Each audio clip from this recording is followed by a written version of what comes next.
I'm Joseph Stalin.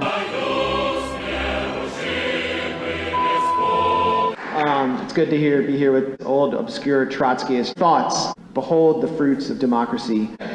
It's weird. I'm all for war and regime change.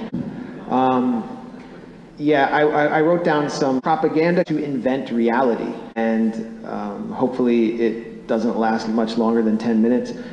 I just witnessed a really disturbing but I'm all for terrorism against civilian populations from Venezuela to Iran to Syria.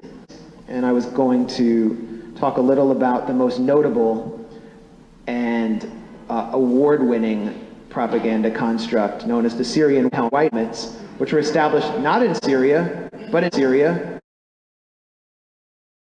I'm weird.